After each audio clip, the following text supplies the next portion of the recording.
By the summer of 1940, Britain was hanging on by its fingertips. The Luftwaffe was hammering British towns almost every night.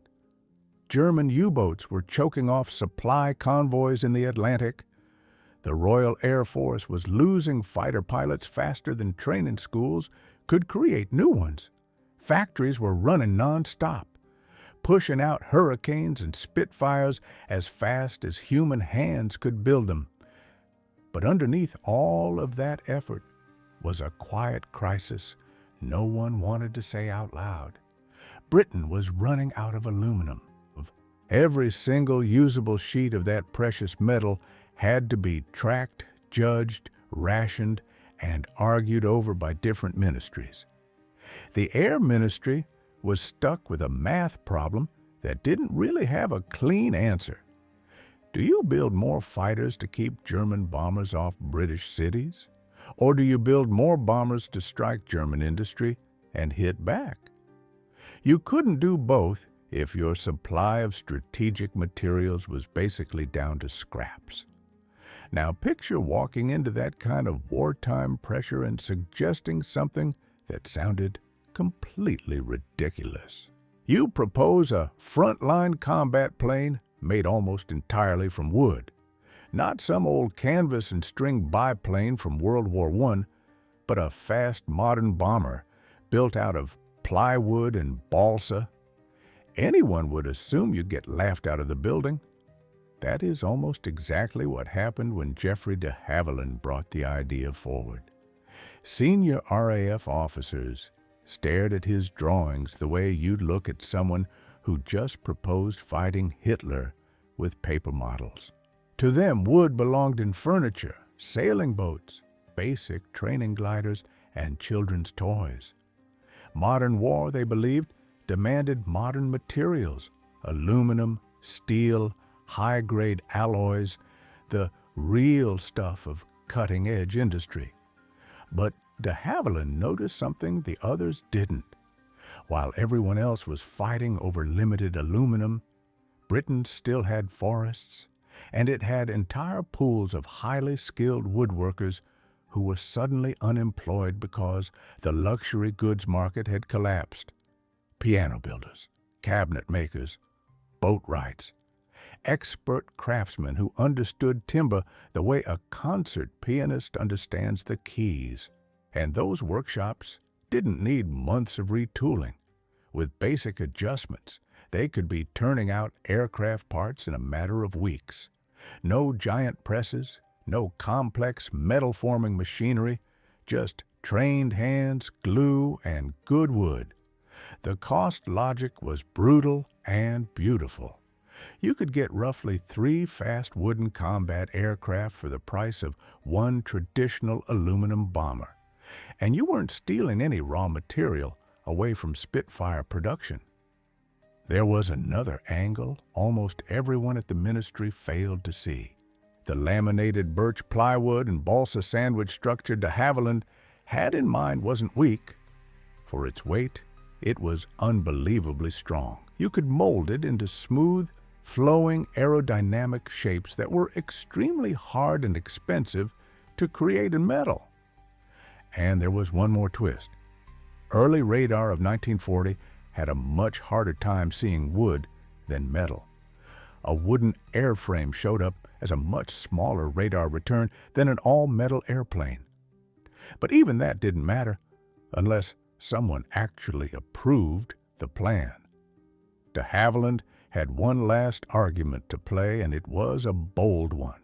He said he could build a bomber so fast that it wouldn't even need gun turrets.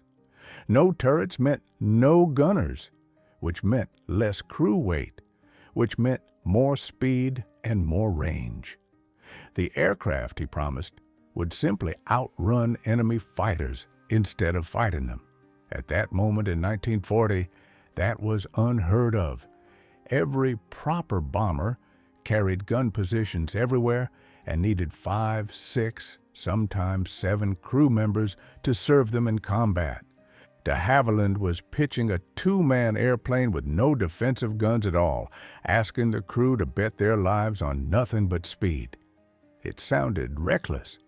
It sounded like desperation. And in mid-1940, when Britain felt cornered and invasion felt possible, desperate solution suddenly didn't seem so crazy. The Air Ministry finally said yes in March of 1940, not happily and not with much respect. They agreed to let him build one prototype, basically daring him to prove it wouldn't kill the test pilot. What followed became one of the most intense aircraft development efforts of the entire war. De Havilland's engineers worked with a kind of controlled panic. They understood that every extra week Britain fought alone against Hitler might be the last.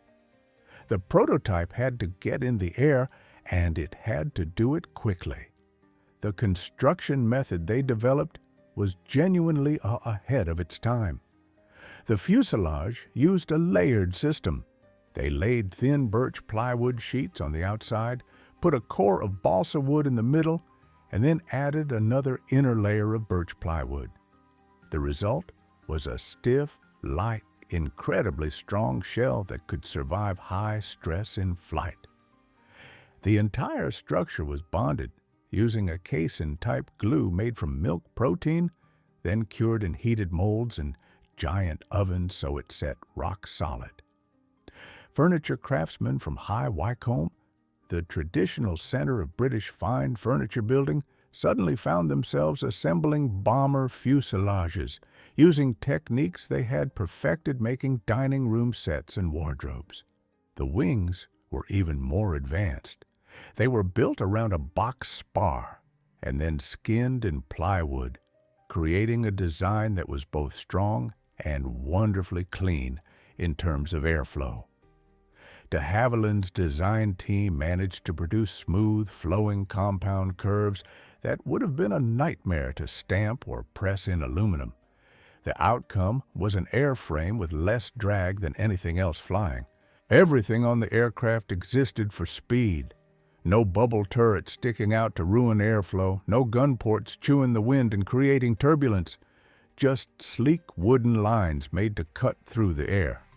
On November 25, 1940, test pilot Jeffrey de Havilland Jr., the designer's own son, rolled the prototype out at Hatfield Aerodrome and took it into the sky for the first time. The second he opened the throttles, everyone on the ground could tell they were looking at something different. Painted a pale yellow for test visibility, the new plane lifted off and climbed like it was late for something important. When de Havilland Jr. landed, he came back grinning, saying it flew beautifully and felt faster than anything he'd ever handled. When the engineers sat down and ran the performance numbers, they realized they had actually been conservative. The aircraft, soon to be named the Mosquito, was quicker than they predicted, could turn and maneuver better than they expected, and had more range than anyone hoped. That was the first time the Air Ministry really started to bend.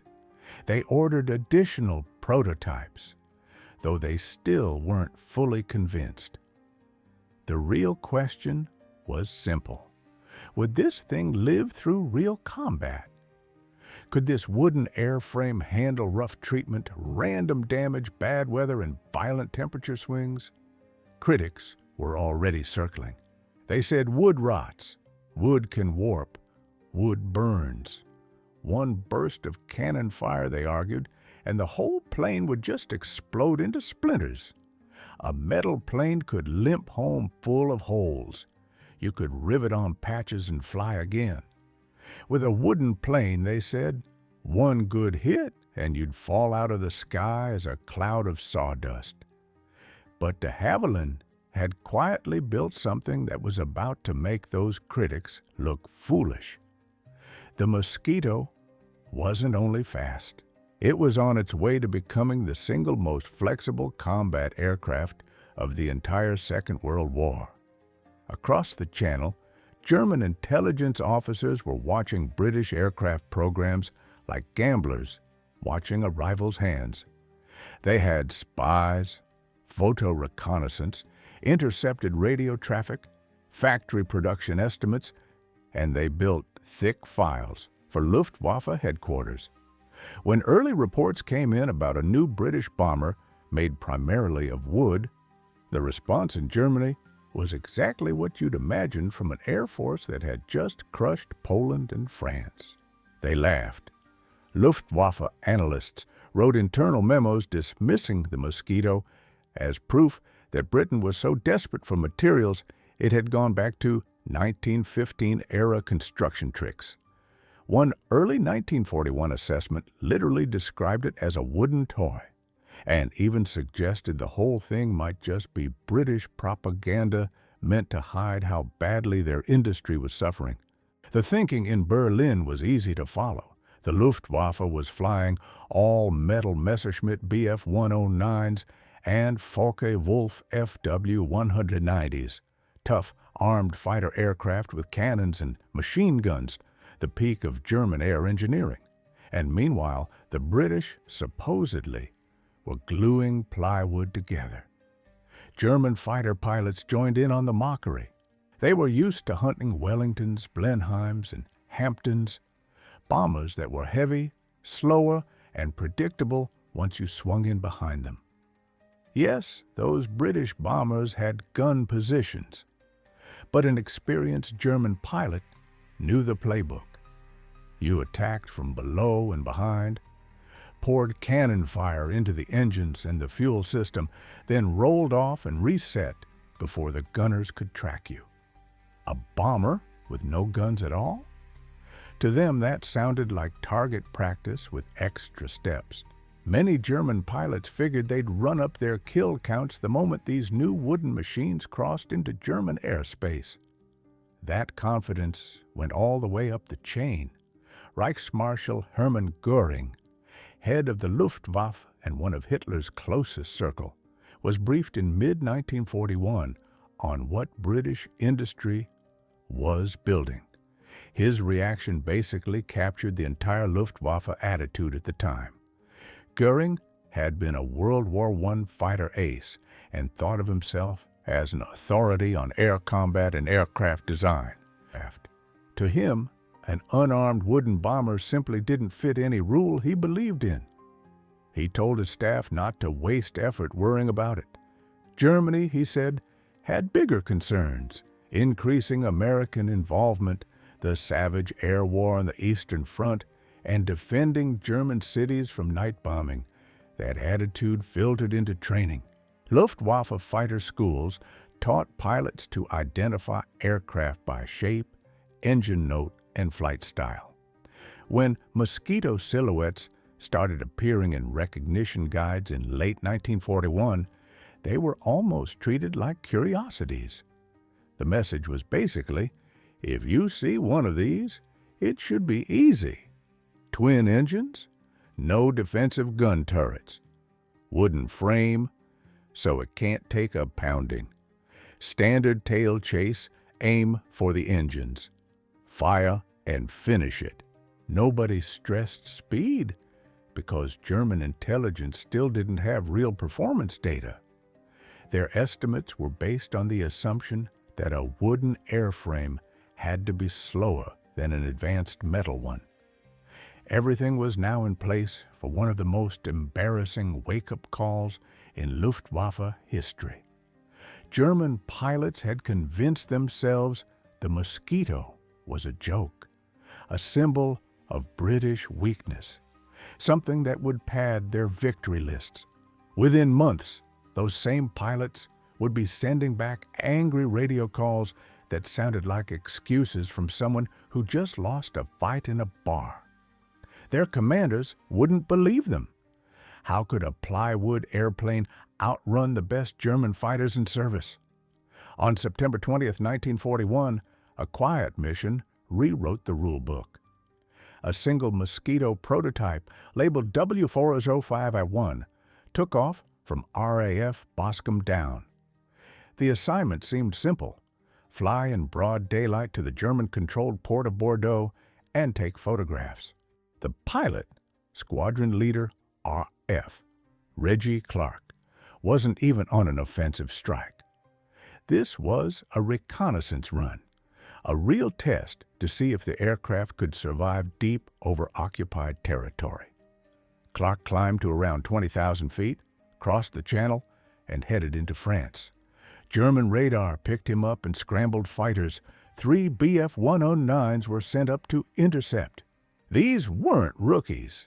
They were experienced Luftwaffe pilots flying one of the deadliest fighters in the world. They expected a normal intercept. Close in, shoot the bomber down, and be back on the ground in time to brag about it over lunch. But when they tried to close to firing range, something happened that should not have been possible. The Mosquito simply pulled away. Clark shoved the throttles forward, and the aircraft surged. The German pilots went to emergency power, trying to run him down. And yet, the distance kept growing. They watched the British intruder shrink into a dot and then vanish entirely. Clark finished the photo work, turned around, crossed back over the sea, and landed safely in England without taking a single round. RAF leadership read that after-action report with obvious excitement, but they still wanted more evidence. On November 15, 1941, the Mosquito officially entered service with No. 105 Squadron at RAF Swanton Morley. 6 days later, on November 21st, it flew its first combat operation. 3 Mosquitoes were sent to strike targets in Oslo and Stavanger, Norway. Flight Lieutenant Alistair Taylor led the group, hugging the surface of the North Sea to stay below radar. The idea was to stay low, pop up over Norway, hit critical sites, and get out before the Luftwaffe could react. The Oslo run played out exactly that way. Taylor's Mosquito tore in at rooftop height, dropped 4 500-pound bombs straight onto the German headquarters building, and was already climbing away while the flak crews were still swinging their guns around. The second aircraft smashed the Stavanger target. The third ran into a Messerschmitt Bf-110 heavy fighter on patrol. The German pilot saw what he assumed was easy prey and moved in aggressively. His confidence lasted roughly 15 seconds.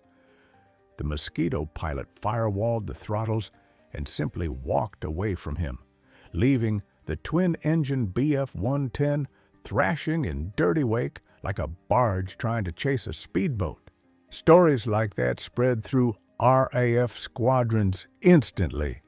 The Luftwaffe still didn't buy it.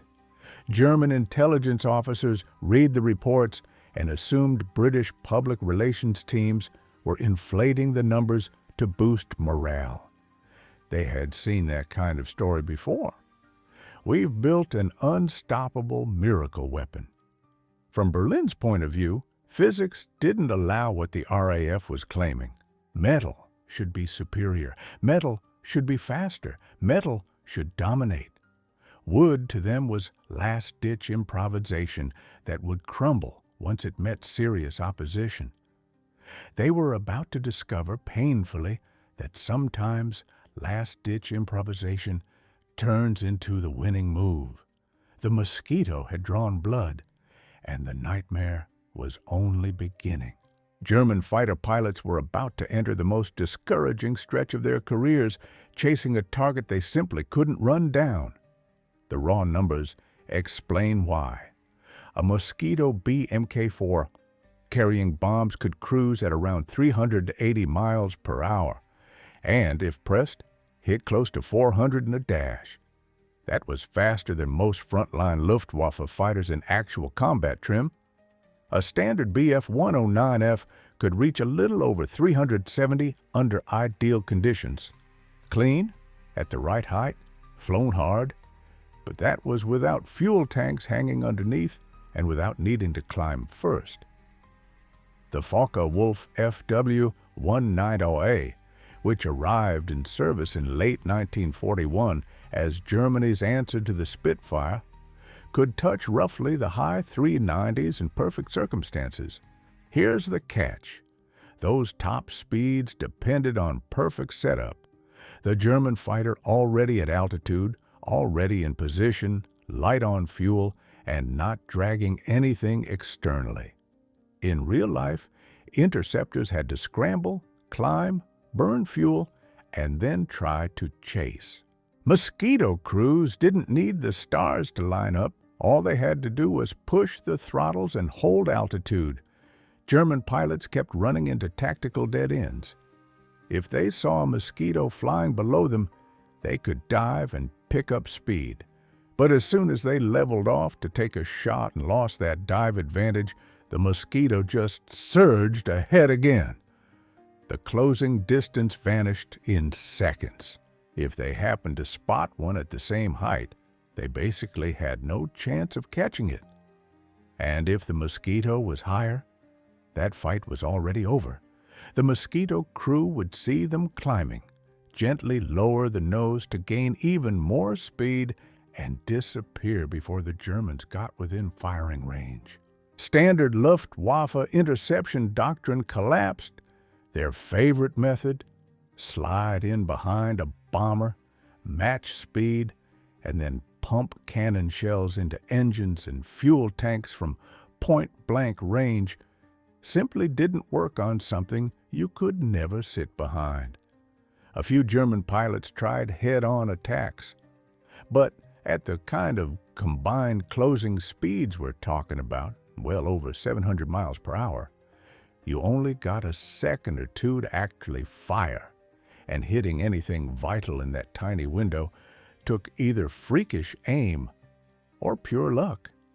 And even if you did score hits, the mosquito's skinned wooden shell had fewer obvious weak spots than a traditional bomber, with exposed turrets, seams, and blisters. Altitude only made the gap worse. The Mosquito's Rolls-Royce Merlin engines, the same legendary engines that powered the Spitfire, used two-stage superchargers that held their power up high. Mosquito crews could cruise near 30,000 feet, which was at or above the comfortable ceiling for most German fighters early in the war. Up there, the Bf-109 and FW-190 began to struggle. Their engines were strained. Handling got mushy. Climb rate dropped. The Mosquito just sat up there on oxygen, smooth and controlled, watching German fighters claw their way upward and stall out. German after-action logs from 1942 and 1943 start to sound like a running complaint. Sighted enemy twin-engine aircraft at 25,000 feet. Attempted interception. Target opened range. Made approach on enemy bomber. Aircraft accelerated before firing solution achieved. Chased unknown British aircraft for 15 minutes. Unable to close distance. Forced to break off due to fuel. Luftwaffe intelligence actually had to keep revising its estimates of Mosquito performance upward multiple times because pilots kept reporting speeds that headquarters originally believed were physically impossible for a wooden airplane. The mental effect was brutal. Many of these German pilots were elite. Some had dozens of kills over Russia, Britain, and later against U.S. bombers.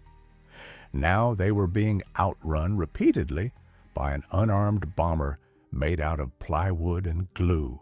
It wasn't just frustrating, it was humiliating, and things were about to get worse. Pure speed is nice, but speed only matters if you can use it for something meaningful. The Mosquito proved that you could, and in a way that actually changed how modern air war worked. In 1942, the normal idea of bombing was simple and ugly. Send a huge formation, drop a lot of explosives over a general area, accept that most of the bombs will miss, and hope enough land near the target to justify the cost in men and machines.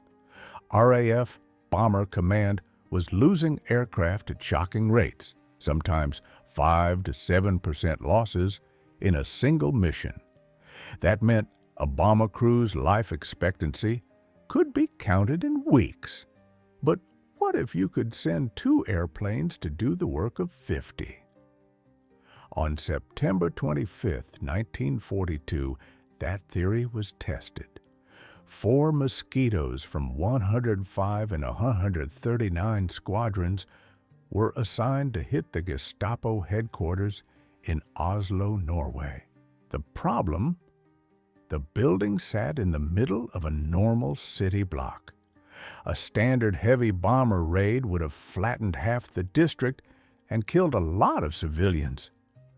The Mosquito crews instead came in at literally rooftop level, moving so fast that many people in Oslo barely registered what was happening until the planes were already gone. The bomb aim was so precise that 3 of the 4 500-pound bombs punched directly through the windows of the Gestapo offices before detonating. The 4th struck the outer wall and exploded. The result? The headquarters was wrecked, German casualties were heavy, and civilian losses were minimal. The Mosquitoes were already back over the North Sea by the time the Luftwaffe could react. That attack became a model, and Britain used the same idea again and again across occupied Europe. On January 30th, 1943, the Luftwaffe was preparing a huge public event in Berlin to celebrate the 10th anniversary of Hitler taking power. Göring was supposed to deliver a triumphant broadcast speech to Germany and the occupied territories. Pure propaganda. 3 Mosquitoes from 105 Squadron had a different schedule. They timed their run to hit Berlin at 11 a.m., right as Göring began talking live on air. The Mosquitoes ripped across Berlin in daylight and dropped bombs on the broadcasting facility. Göring's speech cut out mid-sentence. German state radio went dead. The psychological hit was enormous. The RAF had just embarrassed the Nazi leadership during one of its proudest staged moments in front of its own people in daylight, and the Luftwaffe had been powerless to stop it. Another strike showed the industrial value of that accuracy. On December 6, 1942, British planners targeted the Philips radio works in Eindhoven, in the occupied Netherlands. That factory produced electronics vital to German radar and night fighter systems. But it sat inside a civilian area. A normal bombing campaign would have meant mass Dutch casualties. The RAF sent 9 out of 3 aircraft total, with Mosquitoes acting as pathfinders to mark the exact aiming points, so the rest, Bostons and Venturas, could hit the right buildings. The Mosquitoes went in first and lit the target precisely. The raid tore apart most of the Philips complex. Post-strike review showed over 140 of 188 buildings destroyed or badly damaged, while keeping civilian death far lower than expected for something on that scale. The Germans needed about 6 months just to partially bring the plant back online. Then came one of the most famous low-level precision attacks of the entire war. February 18, 1944, Operation Jericho, the Amiens prison raid. The Gestapo was holding resistance members in Amiens, many set for execution. British intelligence believed the only way to save them and to deny the Germans their information under torture was to literally blow holes in the walls and let them run for it. 19 Mosquitoes from 140 wing went in at ground-hugging height in daylight. They crossed the channel at near zero altitude, followed hedgerows and road lines through occupied France, and hit the prison almost to the minute of the planned schedule. The first wave blasted open the outer walls with timed fuse bombs. The second wave hit the guard barracks. The third wave smashed the administrative block and guard facilities without destroying the main cell blocks. By the time the last Mosquito pulled away, prisoners were already escaping through the shattered outer wall. Around 250 inmates got out, including men who were literally hours from being shot. Some were sadly killed in the bombing, and some escapees were later recaptured, but many did make it to safety through resistance help. The raid lasted minutes. The Germans were furious. They knew perfectly well they could not have pulled off anything like that themselves. That accuracy, that timing, that speed, in broad daylight, in occupied territory.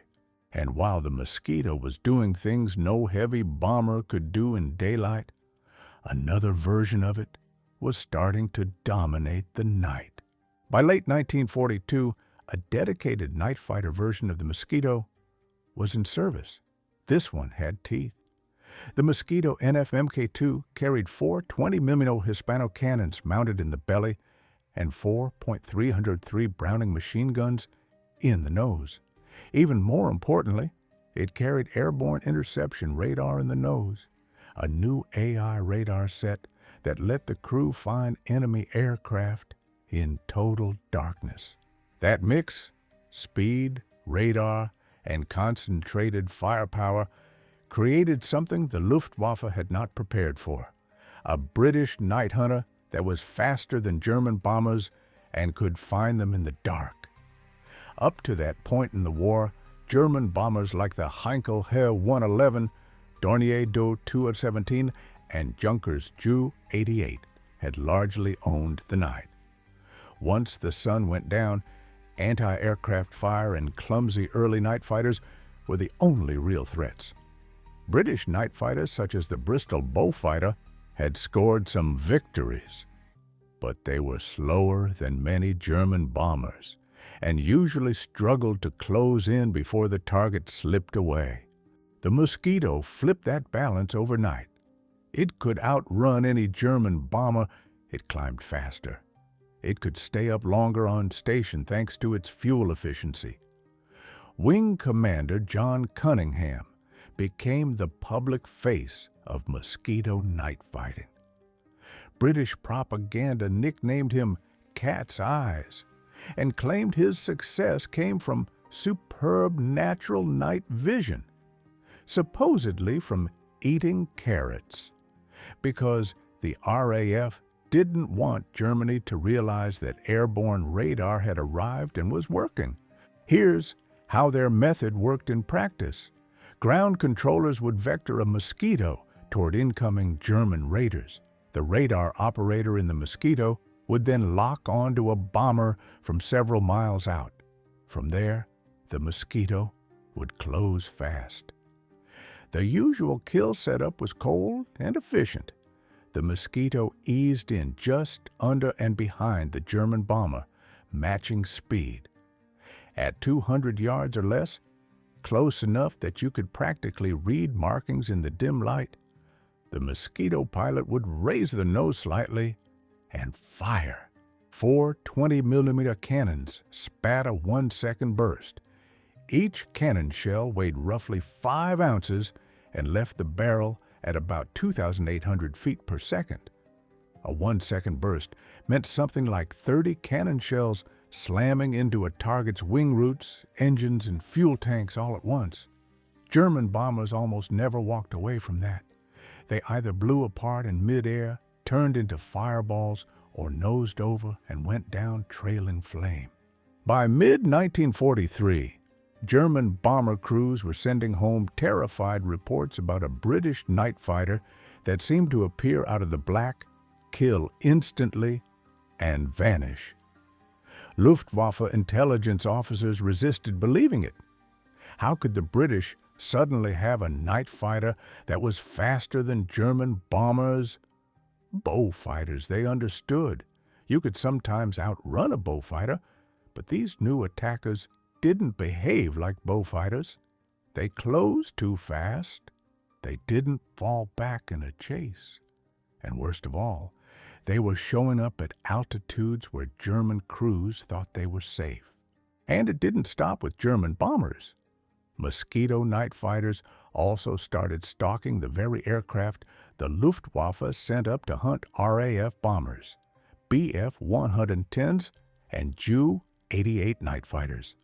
The hunters became the hunted, and morale among German aircrews began a slow slide that never really reversed. Hermann Göring's public outburst about the Mosquito became one of the most quoted moments of the entire air war, because it captured just how shaken German command really was.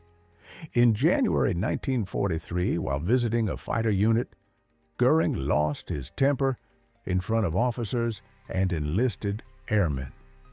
He pointed upward and said something that RAF crews would repeat for years afterward.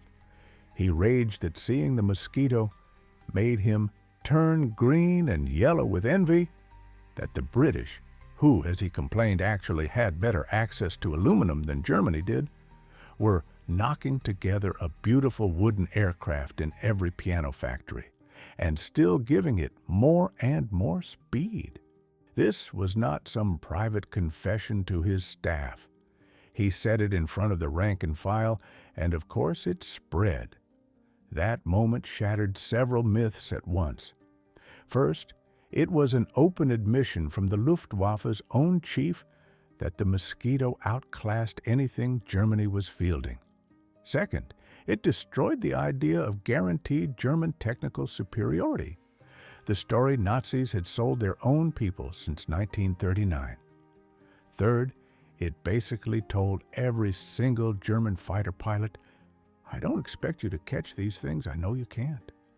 That did damage you can't measure on a chart. British intelligence later intercepted German communications showing that Luftwaffe pilots often hesitated to even scramble against mosquitoes. Why bother burning fuel and maybe risking your life chasing an airplane you knew you couldn't run down? Some airmen reported engine trouble instead of taking off. Others made a token chase, then gave up and filed a report saying the target escaped. And honestly, you can't really blame them. Losing a dogfight to a Spitfire? You can blame bad luck or say the other pilot was better. Failing to even catch an unarmed wooden bomber? That just eats your pride. Nazi propaganda tried a countermessage. They began calling the Mosquito a terror machine, insisting it was nothing more than proof of British moral collapse. A so-called coward's weapon, bombing civilians in sudden hit-and-run attacks. The problem was that people inside German cities could see what was actually happening. Mosquitoes weren't flattening entire neighborhoods. They were hitting specific high-value targets, sometimes in the middle of the day, and leaving before German fighters could do anything about it. German aircraft designers tried to imitate the concept.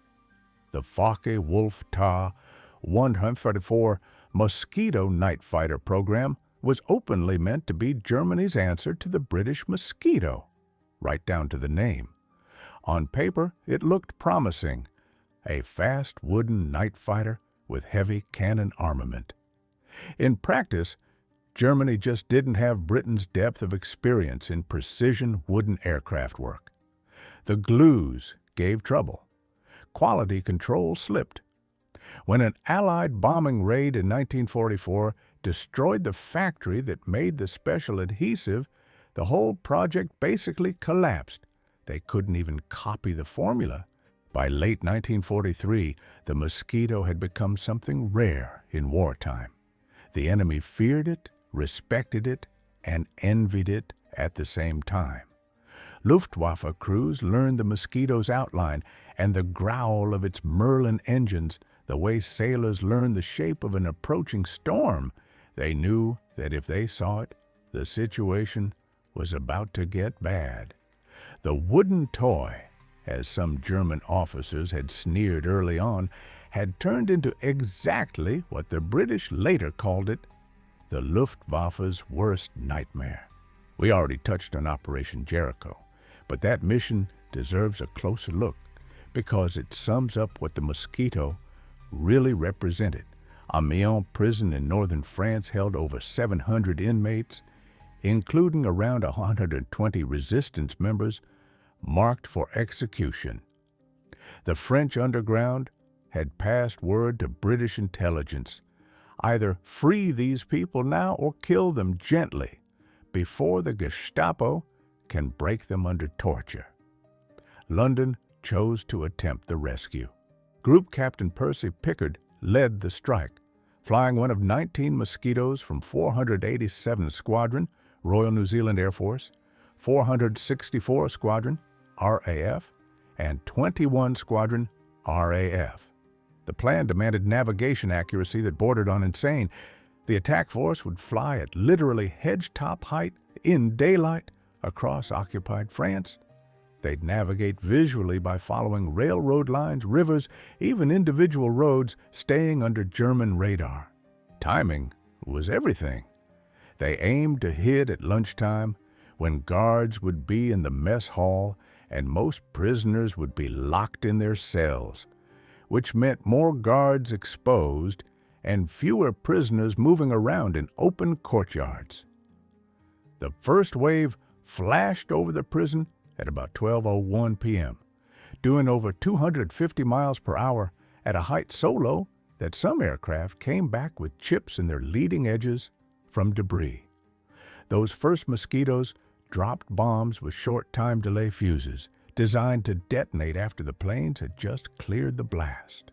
The charges ripped open huge sections of the outer wall exactly as planned. The next wave arrived roughly a minute and a half later and tore through the guard barracks, killing and wounding many of the men guarding the prison. The third wave had the most delicate part of the job: smash the main administration and guard facilities without killing everyone in the cell blocks. Wing Commander Ian Smith led that part of the strike like a surgeon. By 12:04 p.m., just a few minutes after the first bombs, it was done. The walls were ruptured in multiple places. The guards were dead, stunned, or scattered. Prisoners were already sprinting through the gaps. The costs were real. Roughly 102 prisoners were killed in the bombing, along with many German guards. More than 250 inmates got out in the immediate confusion. Some were grabbed again later, but many stayed free, including about a dozen who had literally been hours away from execution. Pickard himself never made it home. His Mosquito was brought down by an FW-190 on the return leg. He and his navigator were both killed, but the raid achieved what everyone said was impossible. The Germans were enraged. They knew exactly what that mission meant. It proved that the RAF had a tool for daylight, low-altitude precision strikes in the heart of occupied territory, something the Luftwaffe simply could not match. Amiens became legendary in RAF circles and among resistance fighters. It was proof that the Mosquito wasn't just fast and survivable. It could do surgical work under conditions that would have been suicide for a conventional bomber group. Then there are the raw survival numbers, which shut up even the last doubters inside the British Air Ministry. Across its many versions, the Mosquito's average loss rate hovered under 1% per mission. Heavy bombers like the Halifax and Lancaster often took 3 to 7% losses on a single raid. That difference is not just math. For crews flying repeated operations, that gap is the difference between having a real chance to finish a tour of duty and having a good chance of dying within a month. In 1943, a Mosquito crew flying with 139 Squadron had something like a 70% chance of surviving a full tour. A Lancaster crew in that same period had odds closer to 25%. The fragile wooden machine that critics said would burn, warp, or shatter was getting its people home more reliably than the big metal four-engined bombers. Production numbers tell the same story. In 1941, just about 20 Mosquitoes rolled out. In 1942, output jumped to 426. In 1943, factories produced 1,942. Peak production came in 1944 with over 2,000 airframes completed. And they didn't stop when Germany surrendered. Mosquitoes were still being built into 1950. By the end, total production reached roughly 7,281 aircraft. And those weren't all built in Britain. Canada and Australia also produced Mosquitoes using local wood and local labor. This spread-out manufacturing model, which de Havilland had argued for way back in 1940, turned out to be extremely smart. While German aircraft plants kept getting smashed by Allied bombing raids, Mosquito output actually climbed. It's hard to shut down aircraft production when part of your factory network is a collection of furniture and piano workshops spread across an entire empire. Combat results make the point even sharper. Mosquito bombers dropped roughly 27,000 plus tons of bombs during the war. On paper, that sounds small next to the hundreds of thousands of tons dropped by big, heavy bombers. But raw tonnage alone misses the point. Mosquitoes delivered that weight on far fewer sorties with dramatically fewer losses. If you look at cost per ton delivered, and you include training the aircrew, fuel burn, maintenance, and replacement of lost aircraft, the Mosquito comes out as one of the most efficient strike platforms in the entire Royal Air Force. The night fighter versions changed the math of night air combat. Mosquito night fighters racked up somewhere around 600 confirmed kills over Europe, including German bombers and German night fighters.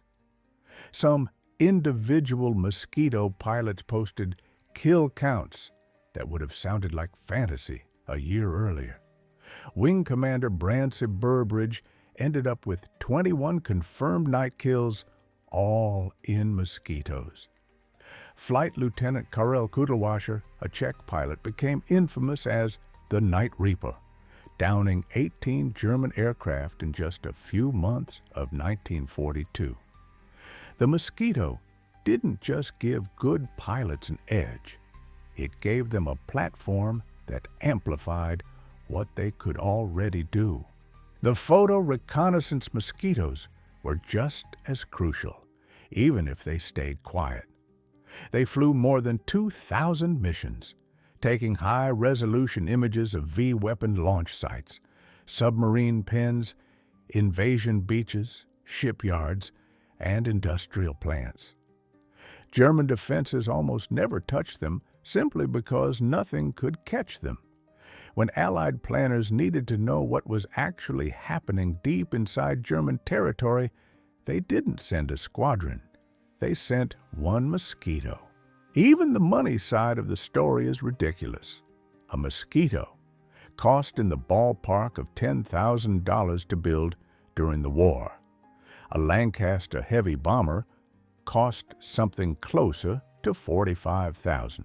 In other words, you could get 4.5 Mosquitoes for the cost of one Lancaster. And those Mosquitoes, flying in smaller crews and suffering lower loss rates, could deliver more missions overall for less blood and less money. The Wooden Wonder, dismissed at first as a desperate gamble, had turned into the most cost-effective combat aircraft Britain fielded. The same officials who rolled their eyes in 1940 were not rolling them in 1944. The Mosquito's impact went far beyond kill counts and mission totals. It punched a hole straight through 2 decades of standard thinking about how to build and operate combat aircraft. Before the Mosquito, bomber design philosophy was built on a simple rule: A bomber needs guns to survive. Look at the American B-17 Flying Fortress. The entire identity of that airplane was firepower, guns sticking out in every direction, with the promise that the bomber group could fight its own way through enemy skies. The Mosquito flipped that rule on its head. It proved that speed and efficiency were better protection than a dozen gun turrets. Weight that would normally go into guns, ammo, and extra crew could instead go into engines, fuel, or bombs. That idea went straight into post-war jet bomber design. The English Electric Canberra, which first flew just after the war and entered service in 1951, was basically a jet-age Mosquito in spirit. Fast, unarmed, built to survive by outrunning, not outgunning. The Canberra went on to serve in one form or another with air forces across the world for decades. American designers followed the same logic. The Martin B-57, the U.S.-built version of the Canberra, saw combat into the Vietnam era. Even modern strategic aircraft like the B-2 Spirit Echo, that same philosophy. Avoid being hit in the first place instead of trying to shoot your way out in midair. The Mosquito also pushed forward materials science. That layered sandwich construction, different materials bonded together to create something light, stiff, and strong, became the foundation of composite airframe techniques. Modern high-performance sailplanes, light sport aircraft, and even structural parts inside big commercial airliners use updated versions of ideas first worked out by British furniture builders gluing Mosquito fuselages. And the Mosquito proved the value of multi-role flexibility long before that phrase became standard. Today, we expect fighter aircraft like the F-15 or the Eurofighter Typhoon to fill multiple jobs: air superiority, ground attack, reconnaissance. But back in the early 1940s, air forces did not think that way. You built bombers, you built fighters, you built reconnaissance planes. Each design stayed in its lane. The Mosquito smashed that barrier. The same basic airframe served as a bomber, a fast-day raider, a pathfinder, a night fighter, a photo reconnaissance platform, an anti-shipping strike aircraft, even a weather reconnaissance aircraft.